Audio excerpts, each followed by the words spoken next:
Welcome into the Film Buffa podcast. Yeah, we're back, baby, in University City, in the parking lot the parking spot that's almost as far away from the dock as any car.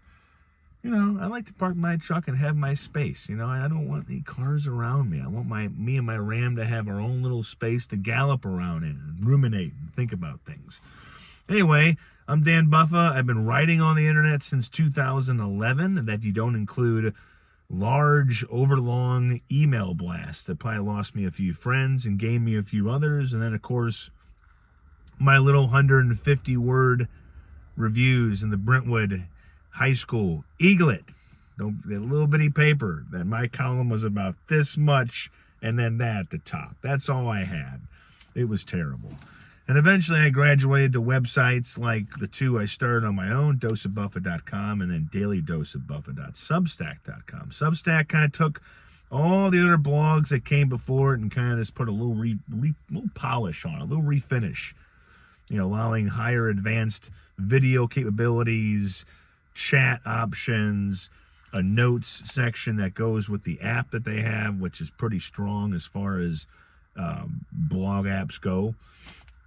So here I am reviewing movies on my lunch break because, damn it, to disconnect from what you do for a living is required to be happy. Unless you're just doing what you want for a living, what you absolutely love. And if you found that treasure buried at the bottom of the sea, props to you. I'm going to get into an Amazon original movie that came out this week called The Wrecking Crew, with two very recognizable names in Dave Bautista and Jason Momoa. And, of course, other actors that may not be as well known as those two guys who a character in the movie says have steroid breakfasts. Stephen Root, who, yes, they came into our lives on cinema as the guy who really liked his stapler in Office Space, but now has become, all kinds of funny in different roles. And, of course, Morena Baccarin. Now, you would know her from Homeland and Deadpool.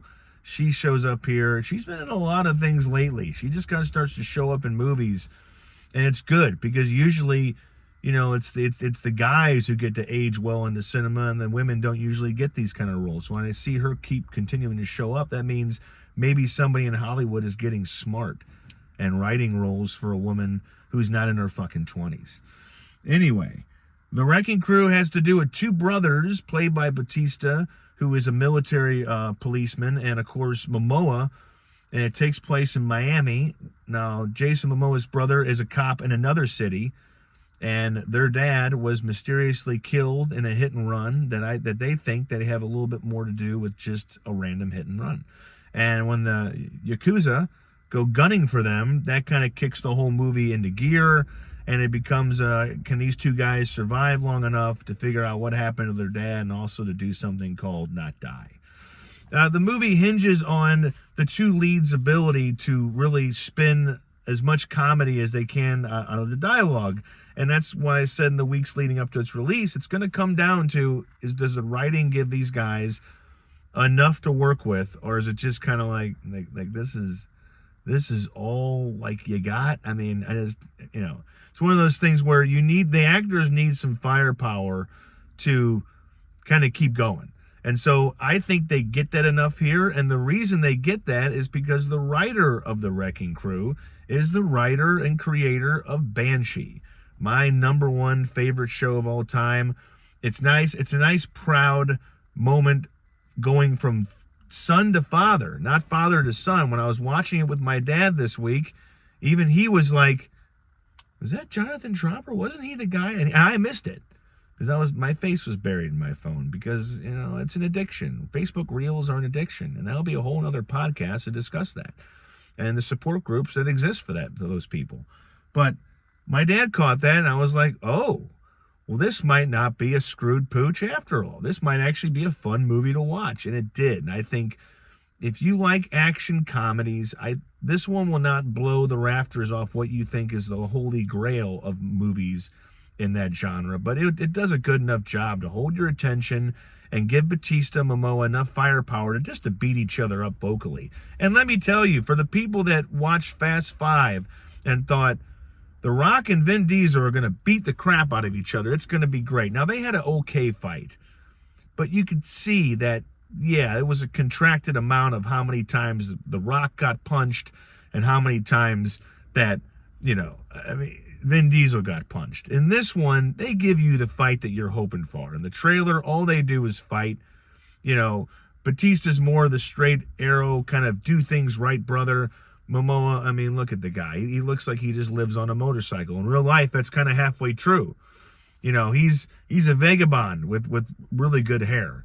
And he gets to kind of do a lot of what he's done in previous movies. Neither actor is going to stretch here, and it's okay. This is not the kind of material where you have to give an Oscar performance. You have to get on screen, look good throwing a punch, throw a one-liner well, and just have like presence and charisma. But getting back to that fight, these two, I will tell you, spoiler alert, they beat the shit out of each other in a scene. And if there's one reason to watch this movie, even if the first hour or so doesn't get your attention, just watch it for these two to have that fight. Because the ending's it's not something you can't predict. The whole part of the first movie is going to tell you how it's going to end, but it has to be enjoyable and funny.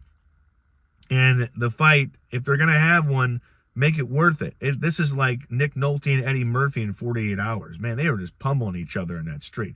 Nothing was better than when Nick Nolte, not even waiting to put his hands up, just tosses his badge, tosses his gun on the hood of the car, and immediately turns and hits Eddie Murphy with a right cross. And this goes, we're off and running.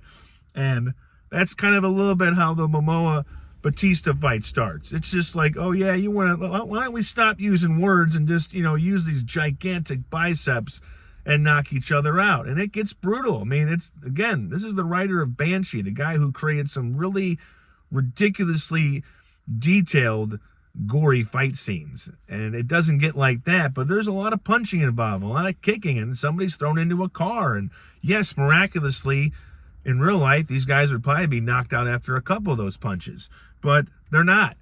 And the movie kind of picks up from that. It allows it to have some slowdown time. That's what the Jason Statham Shelter movie had. It had action, it had slowdown moments, it had some story, and it had just enough to make it enjoyable. So thumbs up to the Wrecking Crew. You have an action writer and you have two very dependable action stars who can do comedy. You're in good hands. And then you have a good supporting staff as well, and it doesn't really require 100% of your attention. And I mean, you can give it and probably get a little more out of it, but it's a good movie to unwind to on a Friday night. So that's it. The film buff has come in. The film buff has to go back to work and do some plumbing stuff. I don't really install the pipe, but I'll lay it down. That's what I'm really good at, picking it up, laying it down, getting a signature, taking a bunch of cool pictures, and then going to do it again and again and again. So I hope you enjoyed this. I hope you enjoy the rest of the stuff on the Buff's Buffet Substack newsletter, which usually gets a dispatch or a column or a video every day, but I can't make any promises. If this paid more money, I would do it all the time. But as it is, it's a hobby, and I hope you enjoy it.